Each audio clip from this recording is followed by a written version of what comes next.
3 years ago, I was working as a software developer at Morgan Stanley. I knew I was going to start a business, but everyone around me said it would be so hard to make a lot of money. In some ways, they were right, and in other ways, they were wrong. If you're an educational content creator or someone who sells any type of online coaching, in this video, I want to share why having an intentional strategy behind your funnel is going to be the key to its success, the most common mistakes that kill funnel conversion rates, and what you can do today to increase your revenue from your funnel. Okay.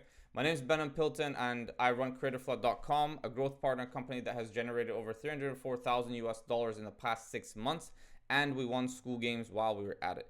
I make these videos because I hope that you use them to make even more money, and then join us here at CreatorFlood.com so we can help you make even more. So step one, you need to have an intentional strategy behind your funnel. Now you might be thinking, I'm a coach, I just want to teach people what I know and get paid for it, right? But the actual way that you get people to pay you is gonna make the whole difference. So if you're just randomly throwing offers out there like, yeah, I'll help you do this, help you do that, it's not really gonna be the best way. It's like throwing darts blindfolded, right? Are you gonna hit the bullseye? It's very unlikely. Are you gonna hit somewhere on the board? Yes, it's possible, but you also might hit completely off the board, and I mean, God forbid, you might hit someone, right? AKA it might not go well. But in all seriousness, like, you can make decent money by just doing random things and not really having a real strategy or intention behind your funnel, which is my opinion is what can make it dangerous. The reason for that is because you're actually losing out on way more than you think you are. So you think you're good, but the actual potential you have is nowhere near being fulfilled. I have an example here, not to single this person out or anything, no disrespect at all, but if you go to his channel, you can see that there's a bunch of different offers, like different links on his channel. So for example, there's free lead magnet, then there's one course here, two course here, and a shop here. It's just a lot of things, and this can be super overwhelming. It just seems kind of thrown together randomly based on like what one person said or another person said, and that can result obviously in a lot of overwhelm and a lot of potential not being fulfilled. Now, an example I can give you is like, did you randomly get good at the thing that you're now teaching, right? So for example, if you're teaching sales, did you randomly get good? Oh, of course not. You probably had thousands of calls, thousands of reps. And for the same reason, a good offer would not come about randomly. Like a good funnel won't just come about randomly, right? A good funnel has a strategy behind it, one that makes it easy for the prospect to go through it. I like this way that Steve Jobs thinks, which is like, you basically want to think from the client's journey from zero, being a client, to actually buying the thing and using the thing. What is that journey like? And then designing the product, designing the service, designing the funnel based off of that, right? Let me show you exactly what I mean here. This is an amazing illustration that I made, as you can see, of a funnel, okay? The entry point is up here, so at the organic or ads. So this can be like your Instagram content, reels, YouTube videos, stuff like that, or YouTube ads, Facebook ads, Google ads, stuff like that if you're running it. That's the first point of contact of the prospect to you, okay? The client to you. At the top, you have the coldest slash least qualified prospects, and at the bottom of the funnel, where purchases are made, recurring subscriptions happen, stuff like that, you have the most qualified and the hottest prospects, okay? Upsells, all that stuff happens there.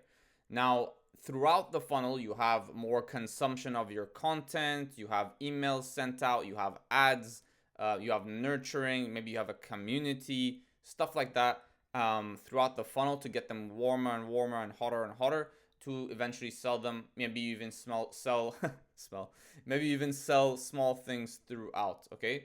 Now, with a funnel that is not fully optimized or intentional, you can see leaks can happen. So there can be a crack, a huge crack in this funnel, as you can see, and all this money is leaking out. Now, you might think you're good because, you know, there's some money going into the bottom of the funnel here, but you're actually losing out on a lot that could be yours. So leaks can happen from what I call bad friction.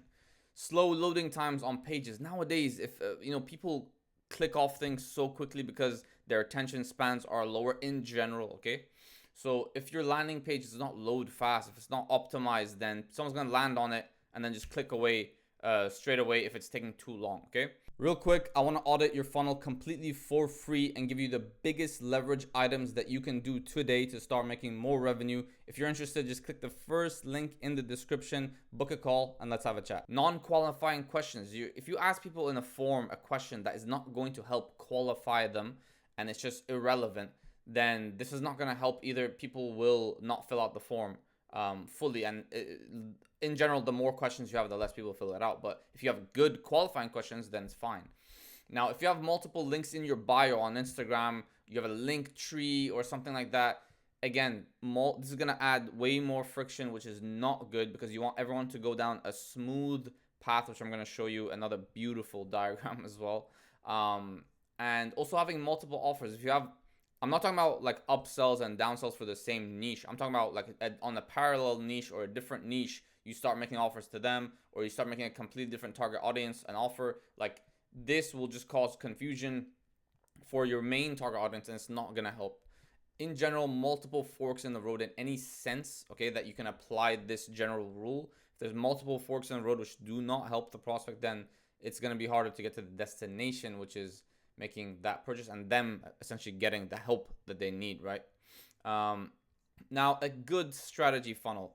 This is what I call smooth laminar flow. As you can see, all the money smoothly coming through, no leaks, no cracks in the funnel, right? And the funnel is still the same. It's still essentially, starting from the organic or the ads, except people flow through way nicer. The transition between each thing is way better. For example, even the transition between the upsells is way better. I'm going to show you way more detail about other things that can actually cause leaks, because this was just some of it. I'm going to show you exactly what will make a good funnel like this, something that can give you laminar flow. But just so you know, a funnel that is good like this is going to guide the customer through the process without them even needing to think, right? Like, they're not gonna feel like they're like being pushy, or that they're being sold to. They're gonna naturally just be like, yes, this is what I need, and just go through it. Okay. And ultimately, that's so that they can get the help they need and you can get paid for it, right? So keep in mind, every single thing from the top of the funnel all the way to the bottom of the funnel will affect the smoothness and the amount of money made from the funnel. Okay. I'm talking about things like all your content pieces, whether it's reels, YouTube shorts, YouTube long form, whether it's ads that you have, nurture sequences, emails, a community. How congruent is your actual messaging all the way from the top of the funnel to the bottom? Is it consistent, or do you show contradictions in what you're saying? How many different offers do you have to different parallel niches? I'm talking about, again, I'm not talking about upsells to the same niche. I'm talking about completely different offers. For example, teaching football to kids of 2 to 5 years old, and then also to kids of 6 to 15 years old. It's like a completely different set of target audience, right? Of course, it's very similar, but it still causes another fork in the road for people, right? Now, in terms of if you're even doing cold outreach, like that will affect the funnel as well. If you're calling up people, again, is it congruent? Is the offer the same? Bad and good friction, which we mentioned already, which I'll go into more detail as well. All of this stuff is going to affect how good your funnel is. Okay, so keep these things in mind. Now, step 2, the most common mistakes. Okay, this will give you way more insight on how the funnel is and what can cause leaks. Okay, so I know it looks pretty overwhelming, but I'm gonna walk through them very, very simply, and it's gonna be super easy to understand. So I'll start off with emails. Okay, what I see a big mistake is that email lists not being segmented. If someone comes in from an ad, we want to know that they came in from an ad, and we want to know which ad ideally that they came in from and what they showed interest in, right? For example, if you're a weight loss coach and someone wants to lose 5 kilos, it's not the same as someone that wants to lose 10 kilos, right? Of course, they both want to lose weight, but the way that you kind of message these people and do copywriting to these people is going to be different, okay? And the way that you call out their pain points, etc. Or if, let's say, someone wants to gain weight, obviously you don't want to send them similar emails to someone that wants to lose weight, or you don't want to write a general email, because then it's not going to be specific, it's not going to be niched, right? Now, I can go into way more detail on like copywriting and stuff, but I'll just keep it short just for the sake of the video. So another thing is that no email on joining. So for example, as soon as I opt into an email list, you should receive an email which kind of confirms that you joined, like a welcome email, but also something that gives value. Like if it gives value, then that person's going to remember, wow, even the first email I got from these guys gave me value, so I'm going to keep like listening to what their emails say, right? Again, if you have the same email sequences instead of having different ones for each segment, each tag that you have, then it's going to not be as efficient in terms of conversion. If you have too many pictures, too many links in each email, then the deliverability is going to take a hit. Another thing I did not add here is you want to set up your domains for maximum deliverability. Okay, there's a whole like process that goes behind that, which you can look up. But essentially, if your emails are not optimized, then you're going to be losing out on like tons of emails that go to spam or maybe even get bounced and stuff like that. And that's going to mean you're being super inefficient. You're putting a lot of energy for no reason. And real quick, the whole funnel system that I did here is basically a show of efficiency as well. Like the bad funnel here, you're putting a lot of energy and not getting much out of it. Whereas the same amount of energy here gets you way more out of it. So it's all about, again, leverage, being efficient with your time and actually being efficient with where you put your efforts, okay? Now, another mistake I see with emails is that bad subject lines and no preview text or bad preview text. So subject lines need to be made and curated, and time needs to be spent on these things way more than you think, even though it's just a sentence or a couple words, to make it so that people open it. Because if they don't open it, then they're not going to read the email, okay? So the whole point is that you first want them to actually open it, and then your email can talk about things. Now, I'm not saying do clickbaity stuff, right? It still needs to be consistent. It goes back to the theme of congruence and consistency in your messaging, but it needs to be done in a way where it hooks people, okay? Same with the preview text. It needs to build some sort of curiosity, not just be like some random thing or like a super long thing either, okay? Now, in terms of YouTube, what are the common mistakes? CTA links not being the first line of the description. This is like the easiest thing that you can do today, which I'm going to go on to the next step as well. Make sure your CTAs, like your offer links, are the first link in the description, okay? First of all, some people don't even see the description, okay? That's why you also want to have it in the linked in the pinned comment. So not only the first line in the description, but also in the pinned comment. Some mobile users don't even see the first line of the description when they're on YouTube. So having it as a pinned comment is going to be key. And also, this is like a very, very easy thing to do. You can literally do this today. YouTube bio having multiple links. Again, this is similar to the one here, right? If I click here by accident, then there's like a bunch of links. It can be overwhelming.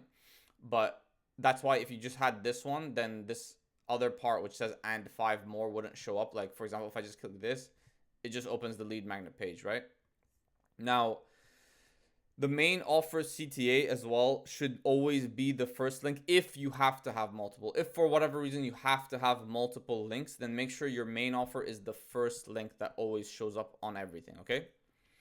Another thing is that you might not even be uploading long form content right now. If you're only uploading shorts, or if you're not even uploading shorts or anything on YouTube, or you don't have a channel, start doing that. Start looking into how to make long form and do some volume.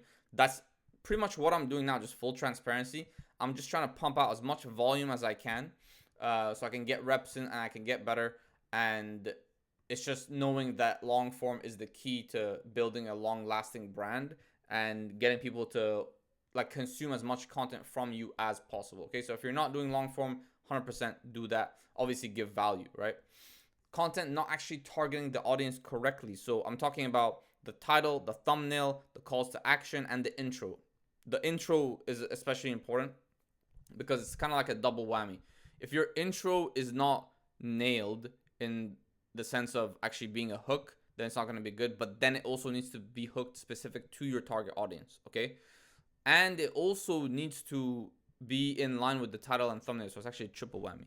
So if your title and your thumbnail say one thing and then someone clicks and then you just start yapping about something else, that's not going to help either, okay? People are going to click out because they feel like they got clickbaited in a sense, and they'll feel like they did not get what they came for, okay? So you need to match the title and the thumbnail in the first 30 seconds in the intro as well, okay? Now, I also see that obviously bad intros will lose viewers, bad titles and thumbnails will lose viewers. If your titles and thumbnails are, you're not really putting thought into it, you're just like doing it yourself based on what you feel is good. Like you come up with a title and you'd be like, oh wow, that sounds pretty good to me. Not really a good sign. Obviously, try to get as many people's opinions on this as you possibly can, like on any title. You can even survey your audience. Oh, which video should I put out next? It's all the same video, but just different titles. And then you'll see what people say. Also, utilize community posts. A lot of people do not utilize community posts. Another common mistake. You can get a lot of data from it in terms of surveys. You can actually get a lot of opt-ins in terms of emails or even survey responses. You can get a lot of information from this just by using community posts, and it can even bring people back that have not been on your channel in a while because they'll see your community post pop up. Okay. Instagram mistakes. So having multiple links in your bio, again, or having a link tree, same thing. It just causes there to be friction, which is not good friction. Okay. Bio linking to the offer instead of YouTube channel or VSL. Okay, this is not the end of the world mistake, but in my opinion, linking to YouTube, or even better, a YouTube VSL, is just going to be way better than linking directly to an offer. Because if someone's been watching your short form or just watched one reel, imagine someone watched one reel, clicks on your Instagram profile, clicks on the link in the description, it goes, in the bio, it goes straight to an offer. It's like, I don't even know who you are. But if they click a YouTube VSL, 30-minute, 1-hour VSL, let's say, for example, then okay, wow, more free content, and this content makes it so that they consume more, they get to know you better, they trust you better, and they're going to be way more likely to click the link in the VSL description than they are the one in the Instagram description. Okay, Instagram bio. No comment CTA reels. So comment CTA reels are basically reels where you give value, right? And then you say, oh, by the way, if you want this thing that I just talked about in this reel, comment XYZ and I'll send it to you on DM. And then you can basically get them to fill out email or something, give you their email to get whatever you're sending. Again, I've seen ones with this that have like 20,000 comments. 20,000 comments just from one reel. It needs to be done well, but it just shows how much potential there is. And if you're not doing them and you're making Instagram content, definitely do them. Not calling out the biggest target audience pain points. You need to know how your audience speaks, and I'm going to touch on this later as well. And you need to use the words that they use to actually describe what they're doing. And if you can describe a pain they have in a way which only they can understand, it's going to be the best, right? So definitely think about that. TikTok is going to be very similar to Instagram. The only thing I see different on TikTok is sometimes people's TikTok offers have like a completely different offer. And it's like, what's going on here? You know, it's incongruent in my opinion. People should go down the same path, because especially in the beginning, if you're not making that much money, or if you're just starting and you just want to start selling, there's no point of having so many different paths for people to go down. It's better to just have one, nail it, and then down the line you can expand. Just like Amazon started, it was just books, just selling books, and then now you can see it's selling pretty much everything. Okay, Threads and X, again, similar to other ones, except what I see with X is that people just re-upload their shorts or their reels and stuff. X and Threads are supposed to be a text-based, short text-based platform. That's where most people use it for, what most people use it for. And of course, some people watch videos on it, but in general, they have Instagram for that. They have YouTube for that. So I would say that focus on text-based content. But another thing I would say is just, you don't really need to use it. I mean, if you have so much free time and you have time to do that, or every now and then you think of a good tweet or a good thing to write, then sure, go ahead. But I would not focus on it too much, because it doesn't give you the biggest ROI. Okay. Now, in terms of YouTube ads, if you're running ads and the CTA is not clear and you don't have a visual representation of the CTA as well, for example, showing people where to click the next thing. So for example, the learn more button, and then once they click the learn more button, where to actually go on the landing page to submit or book a call, blah, blah. If you're not showing that in the video, then that can also reduce the opt-ins. But also, if your CTA is not super clear, that can reduce opt-ins as well. If your hook is not hooking, then that's a huge problem too. People in general seem to just jump over hooks way faster than other things. They think the actual content is the most important, but the hook is actually the most important part of the video, because if you don't nail that, then no one will continue watching, and it doesn't matter how good the rest of your video is. Okay. Targeting. So this is the same with Facebook ads as well, by the way. So if you're not setting the right audience for your ads, or you're just kind of letting the platform do it by itself, then it might not do well for you. Of course, you can set some stuff, but if you don't set it right, it can lead to results that you're not looking for, and the ad being shown to people that are not really interested. I know that obviously YouTube and Facebook have good algorithms, but there are still some settings in there that need to be tweaked for sure.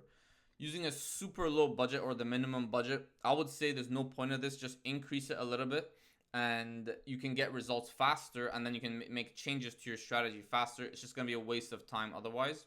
Not tracking metrics. Same with Facebook ads as well. If you're not tracking and you don't know specifically your metrics for every single ad that you run or campaign that you run, then you're not going to know what to change or what's going wrong. And if you don't know that, if you don't know what's going wrong, then you won't be able to improve, and you'll just think that it's not working for whatever reason. Again, Facebook ads, very similar. I'll just say the one thing with Facebook ads is you need to make sure that your ad creative stops someone from scrolling, okay? If they don't stop scrolling, then there's no point of the ad, and the creative, whether it's a photo or a video, needs to be super attractive so that they actually stop scrolling. Otherwise, it won't matter. Some people focus so much on the text, like the copywriting of it, and they don't focus as much on the actual creative, okay? So it needs to be a photo or video that really captures attention. Landing pages. You want to make sure that the headline, the VSL, and the button of your landing page are all visible without having to scroll, okay? Because then a prospect might never see, and they just might get overwhelmed by all the big fonts and stuff on the screen, and they might never actually scroll down to actually click the button that you want them to click. So make sure that that's all visible. Not professionally made. Again, this does not mean it needs to be some sort of website like Apple or anything like that, but it needs to be done in a way where it's optimized for conversions. That's what I mean when I say professionally made. So for example, if I go to this landing page, again, nothing against this person, but you can see it's not really optimized for conversion, right? It's a very simple landing page. Anyone could have made that. So that's another thing. No VSL, or worse, a bad VSL. A bad VSL can cause people not to even buy that would have otherwise bought if you had no VSL. Okay, that's why it's worse. And if someone starts watching and they completely lose trust in you, or seeing random things, or you're not touching on pain points and stuff like that, then they're probably just going to be like, what am I watching? This is boring. I'm out. Okay. No FAQs on the website is another thing. You can address pretty much every objection you can think of using FAQs. So if you're not using them, you're losing out on a lot of customers that would have read them, gotten handled on that objection or that concern they had, and then they would have bought. Offers. So if your offers are just randomly made without actually considering the client journey, then this is going to be a problem, as we mentioned in the beginning. If you have no smooth transitions into upsells, for example, you can use something called an anchor upsell, which is I'll present something super expensive and then present the thing that I actually wanted them to buy. This doesn't mean you just randomly make something expensive that you don't actually sell. You actually do sell the expensive thing, and some people every now and then will take it. But once they see the difference in price between the super expensive thing versus the thing you actually want to sell, they'll find that way more affordable in comparison. Or a rollover upsell, which is like using money that they already spent as credit towards a more expensive next purchase / upsell. A lot of offers I see as well are not actually a win-win for the customer. They require the customer to sacrifice a lot for no reason, or take all the risk for no reason. So that's another thing. And a lot of the time, the offer is not presented in a way to help the customer make the decision. Okay. So you need to make sure, again, that you're kind of holding the customer's hand throughout this process, and you're making it easy for them to want to take the next step and to take the next step. Again, anchor upsell, rollover upsell, the way that you present discounts even, right? Instead of saying like it's 50% off, you can say like buy one, get one free. That's a better way to say it, for example, right? Another thing I see is that the value equation is not maxed out at all. In any case, it's actually very low in terms of value. And the reason for that is because usually they have the bottom of this equation. As you can see, this is a division equation. And if the bottom is very high, so the time delay, the time it takes the person to get the result, or the effort and sacrifice and risk that they have to take is very high, and the top is not that high, aka their dream outcome that they get from it is not that high, and the likelihood they think that they'll get it is not that high, then the value is not going to be high either. If you flip it around and you have very high dream outcome, like a very, very good result that they want to get from your program or service, and you have a very high chance that they think they will get it, very likely, then you have also low time delay and a lower effort and sacrifice. Obviously that's going to be way more valuable, but most people don't really think about that. And another thing I see is that multiple offers that just don't work together are just try to be done at the same time, and then that just creates chaos. Again, I'm not talking about like upsells and downsells in the same niche. I'm talking about going into different niches, different parallel niches, and just trying to do that while you haven't even maximized your main offer. Okay, so what can you actually do today to increase your revenue from your funnel? Okay, so the first thing that I would say is just have one link in your bios everywhere. All the bios you have, whether it's YouTube, Instagram, TikTok, Threads, everything, make sure it's just one link. Okay, and not multiple or link tree or anything like that. Just delete your link tree. Okay, so if you can as well, have a YouTube VSL as the link in your bio of Instagram, TikTok, and all your short form bios. Have a YouTube VSL, make one if you need to. If you don't, just for now link it to your YouTube channel, and then you can link the VSL later on. Again, the reason for this is because YouTube watch time is way higher than short form watch time, and someone is way more likely to buy from you if they watch longer from you. Okay, so definitely do that. On YouTube, still keep your link in your bio of YouTube to the actual main offer. And then fix your landing pages. So very easy, decrease the font size, decrease the size of the video, make sure it's optimized per like a screen size as well. Like make sure it's optimized for mobile, tablet, desktop, stuff like that. And make sure that on all of those, the button, the video, the headline, everything is visible without needing to scroll down. Okay, make sure you only have one offer path for one target audience slash niche. Okay, don't play around with multiple offers when you still haven't nailed down one offer, thinking that you're giving multiple options to people. There's no point of giving multiple options to people when you still haven't nailed the first offer that you're giving. Okay, just think back again to Jeff Bezos, Amazon. Again, whatever you think of him, it does not matter. I'm just showing you that even he just started with books, and then as he started making more money, started selling other stuff as well. Okay, and you can do the same thing. Start adding a pinned comment with a call to action on YouTube. This is so easy as well. All of these are pretty easy to do, and they'll give you just huge ROI in comparison to the effort that you put in. Okay, add a CTA on the first line of your description on YouTube as well, instead of having it like lower down or not even having it in the description. Do your CTAs in your YouTube videos around 30% of the way through the video. Okay, this is another thing that a lot of people either do their CTAs like in the beginning or just at the end, and the beginning is too early, end is way too late, because a lot of people drop off. If you go to YouTube and you look at the retention graph, you can see exactly where people drop off. And if you do it 30%, you could potentially have double the amount of people seeing your CTA versus if you do around 60, 70, 80% through the way of the video. Okay, start making long form if you're not making it, or if you are but you're not really focused on it, or it's not your main thing, make it your main thing. It's going to be the best thing that you ever do. Okay, I know I said these are things that you do today, but you could technically start working on that today and start making that your focus today. Okay, put your offer into the value equation. See, are you actually giving as high of a value as you think you are? Put it into this, right? Think about the prospect's dream outcome, the perceived likelihood of achievement, the time delay, and the effort and sacrifice, and see how good is your offer in terms of value. Okay, the higher the value, the better it is for the customer and for you as well. Spend 80% of your time on hooks. So any future hooks you write, whether it's subject line, YouTube hook, does not matter, Instagram, spend most of your time on that hook and you will see the results. Okay, if you got even one bit of value from this video or one thing that you found useful, then go ahead, click the first link in the description or the pinned comment, and I will completely for free go through your whole funnel and audit it, tell you exactly what you can do to increase your revenue. And if it makes sense, we can talk about working together. I'll make you an offer so good that you feel stupid saying no. Okay, so thanks for watching, guys. Book a call and we'll talk soon.